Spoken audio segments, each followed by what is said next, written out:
top slavēts Jēzus Kristus.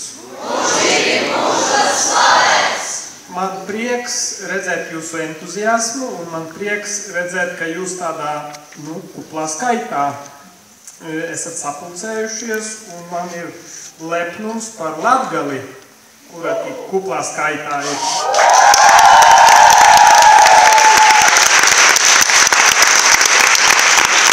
Tā kā manas saknes sniedzas Latgalē, lai arī esmu dzimis, vecāki devās bēgļu gaitās 49. gadā, un es piedzimu Vidzemē, bet uzaugu Zemgalē.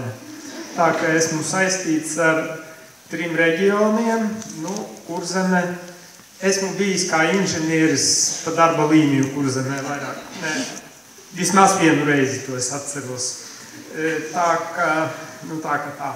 Visi reģioni man ir tuvi, bet īpaši tomēr Latgale.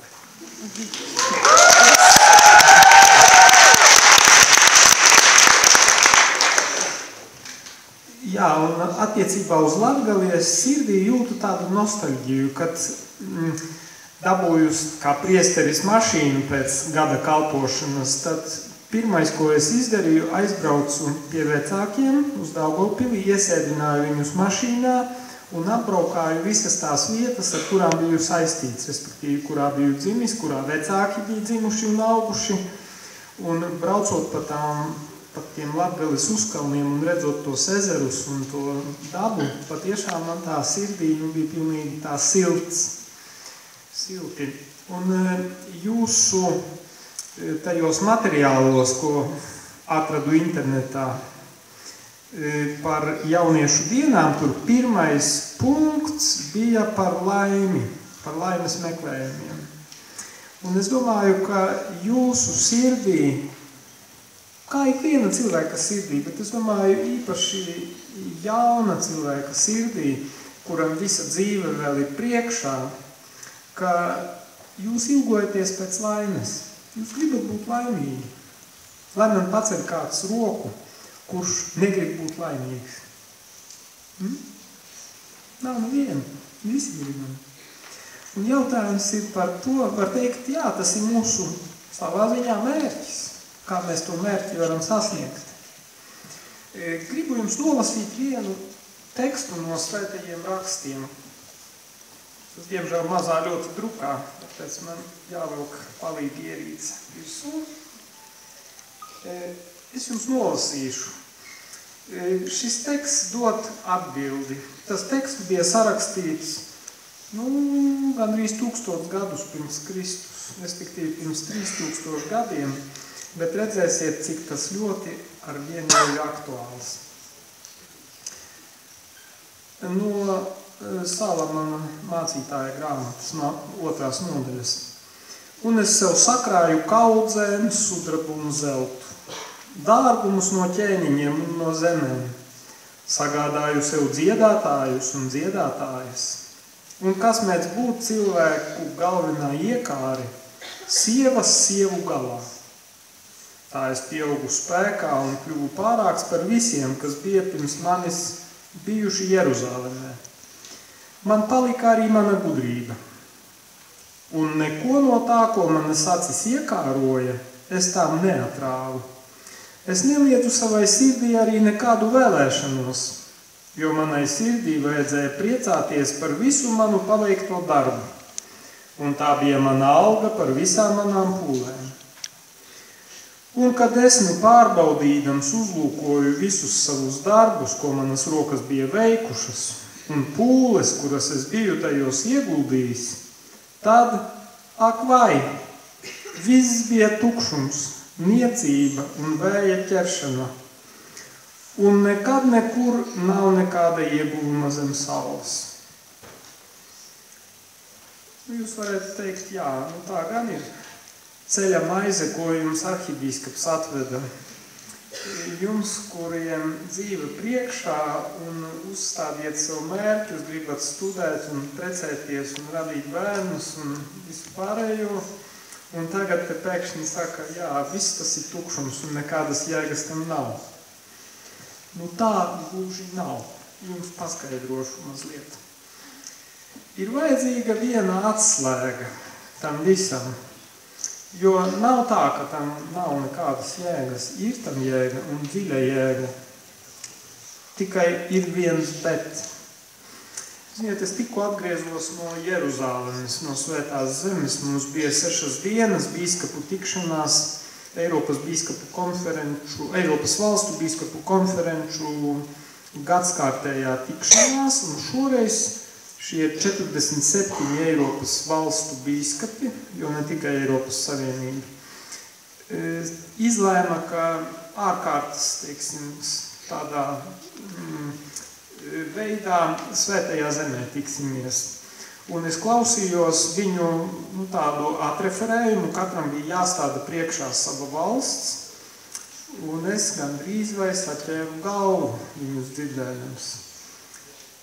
Pāri gandrīz visām valstīm ir pārgājis tsunami.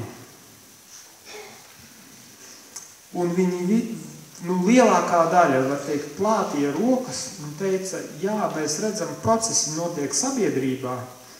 Ziniet, tagad grib precēties ne tikai vīrieši un sievietes, bet sievietes savā starpā, vīrieši savā starpā un tā tālāk, un adoptēt bērnus un vēl visu ko. Un ieved tur visādus tādus likumus, kuri ir acīm redzami, ka viņi, kā mēs teikt, pilnīgi garām no kristīgā viedokļa. Kā es Zinātņu akadēmijā pie mums teicu, ja jau mani uzņēmāt akadēmijā, tad lūdzu respektējiet to zinātnes nozari, kuru es pārstāvu. Teoloģija ir viena no zinātnes nozarēm. Un es saku, es viņiem arī pastāstīju to stāstiņu, kurš ir ļoti vienkārši, bet viņš labi ilustrē to. Saku, tad, kad zinātnieki smagi elzdami un pūzdami uzkāpa zinību kalna virsotnē, tad viņi ar pārsteigumu atklāja, ka teoloģija viņus tur jau sen gaidīja. Kāda ir, tā teikt, morāle tam stāstiņam? Ka teoloģija, kā pielietojot šai situācijai, ka teoloģija kā zinātnes nozare, viņa pasaka tev atbildes uz zināmām problēmām, ar kurām cilvēki, citas zinātnes nozares nemāk līdz tam tā tikt uzreiz, un pēc ilgiem pūliņiem, pēc, kā krievi saka, metodam propria šibak, tātad mēģinājumu un kļūdu rezultātā, eksperimentēšanas rezultātā, beigās nonāk pie slēdziena pagaidi, bet tas, kā mēs teikt, bija garām. Un, diemžēl, lielā daļā Eiropas valstu ir šādi eksperimenti, kuri ir pilnīgā pretrunā ar teoloģijas atziņām, respektīvi, kas ir teoloģija? Teoloģija ir pārdomas par Dieva atklāto patiesību, par to, ko Dievs ir atklājis, atklāsme.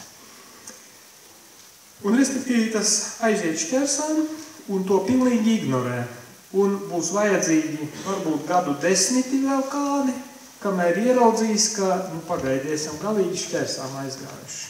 Un tagad, un tas viss ir ar tiem laimes meklējumiem. Domā, ka būs laimīgi, ignorējot realitāti. Ignorējot realitāti, par kuru runā Dievs, par kuru Dievs skaidri un gaiši pateicis.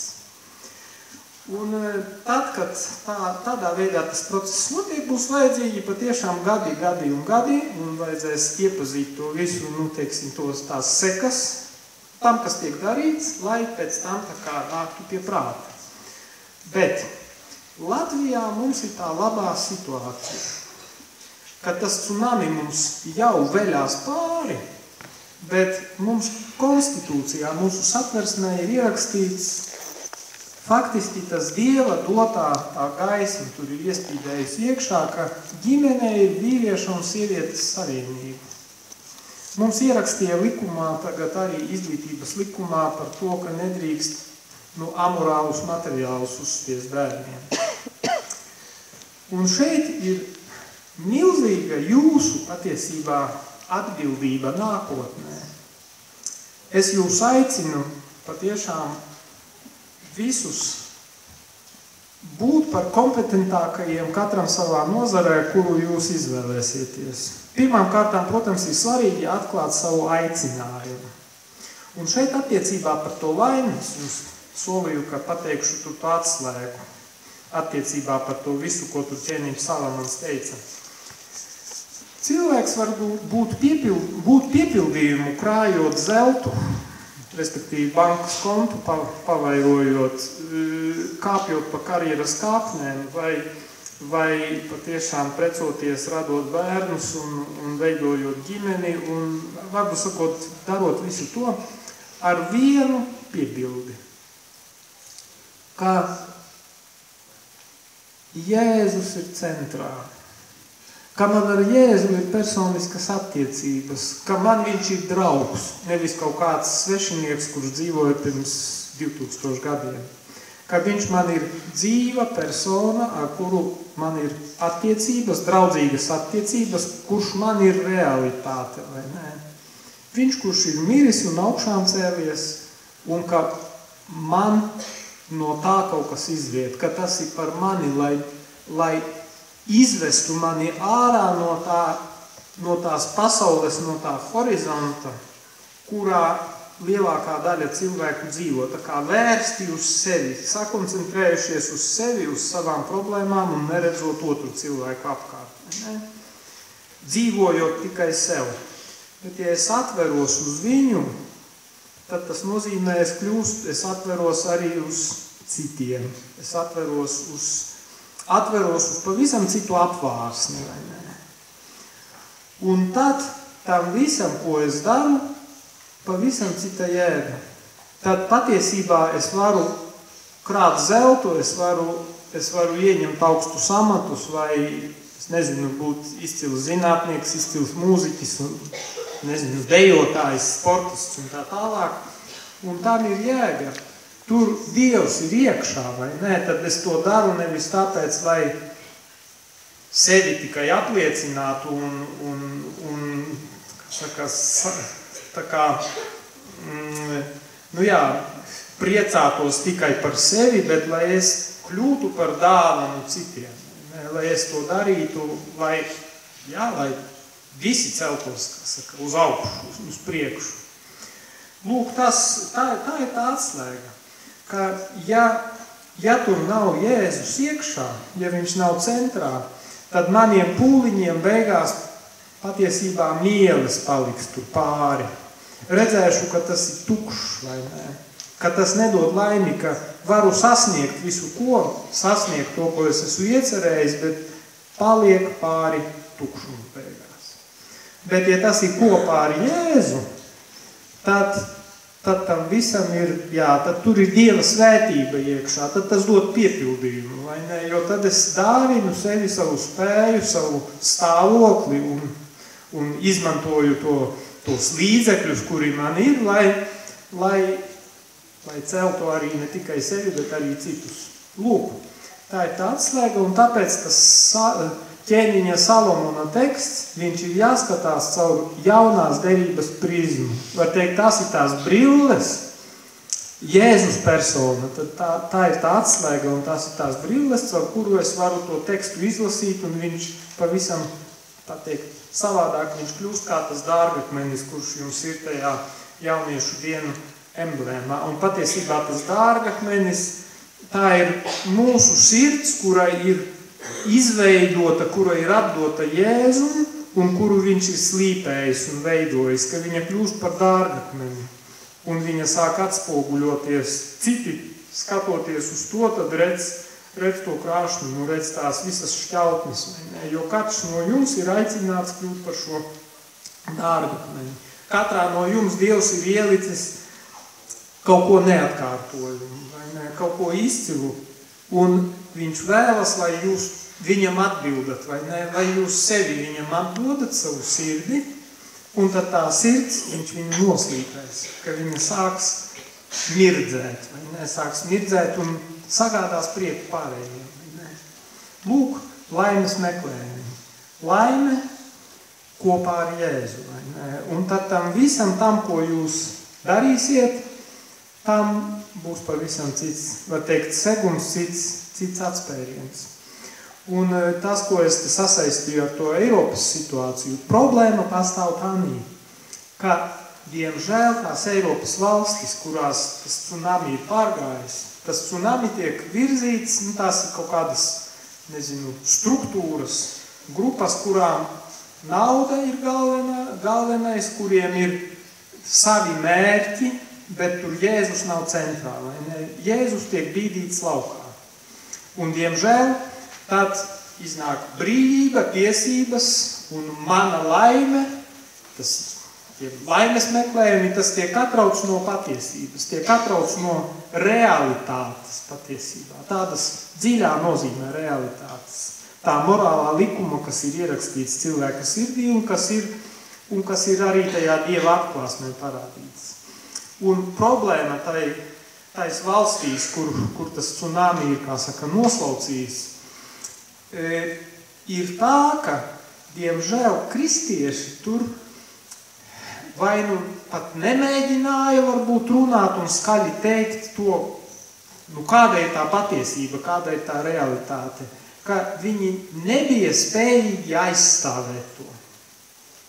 To dievišķu atklāsmi viņu tā kā novest līdz sabiedrības apziņai, līdz parlamentu apziņai, vai ne? Tie parlamentārieši ļoti viegli tā kā padevās, vai ne? Un jūsu tas uzdevums nākotnē, tas ir runāt skaļā balsī. Runāt skaļā balsī par patiesību, par to, kāda ir patiesā laime. Un, protams, visstiprākā tā liecība būs tad, ja jūs teiksiet, jā, es to esmu piedzīvojis, es esmu sastapis Jēzu, es viņam esmu atvēris un atdevis savu sirdi, un viņš mani dara laimīgu. Kopā ar viņu man pavisam cita perspektīva. Es elpoju svaigu gaisu. Un es esmu laimīgs tādī, ko es daru. Tajā aicinājumā, kuru viņš man ir iedevis. Mana dzīve kā aicinājums, Dieva aicinājums, kā tās dāvanas, ko viņš manī ielika, tā kā atdošana viņam atpakaļ un likšana lietā. Jo viņš ir radījis mūs ar konkrētu kaut kādu misiju, konkrētu uzdevumu. Bet kamēr man tas ilga 35 gadus, kamēr es sapratu savu aicinājumu, vai ne, kamēr es viņam atbildēju un pateicu jā, 35 gadu vecumā es pateicu viņam jā uz aicinājumu uz priesterību konkrēti. Bet, protams, katram ir savs aicinājums, katram tas ir starp mani un kungu, starp mani un Jēzu, tas ir tas dialogs, kura rezultātā tad šis aicinājums tiek atklāts. Ģimenes dzīve, konsekrētā dzīve, priesterība, un tad tas ir tas galvenais, vai ne? Var teikt, tas galvenais ir manas attiecības ar Jēzu, atvērt viņam savu sirdi, pateikt viņam jā, un tad nāks gaisma par to, kāds no tiem jau konkrētākajiem aicinājumiem, un tad nākošais, jā, ja tā ir dzīve pasaulē, tad mūziķis, biznesmenis, mākslinieks, fiziskā darba darītājs un tā tālāk. Tur milz un daudz zinātnieks un tā tālāk, mediķis, ārsts. Bet tas ir jāatklāj. Es novēlu jums, lai jūs šo setapus, šie laimes meklējumi, lai šajās jauniešu dienās, lai jūs sastopat Jēzu, lai jūs atverat viņam savu sirdi un pasakiet viņam jā, ja to vēl neesat izdarījuši, ja esat izdarījuši, lai nostiprināties tajā, un lai jūs atklājat to savu aicinājumu, lai jūs skaidrāk viņu ieraugāt, un vienkārši, lai jūs esat kungā laimīgi. Āmen.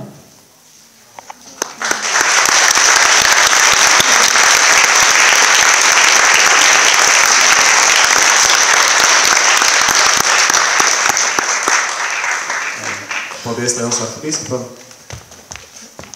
Jā, kā mēs varam stiprināties un kā mēs varam būt stipri un cīnīties par šīm patiesajām vērtībām? To mēs varam pilnveidoties attiecībās ar Jēzu. lai šīs attiecības būtu ne tikai, lai Jēzus mums būtu ne tikai kungs, ķēniņš un pestītājs, bet lai viņš patiesi kļūtu par mūsu draugu.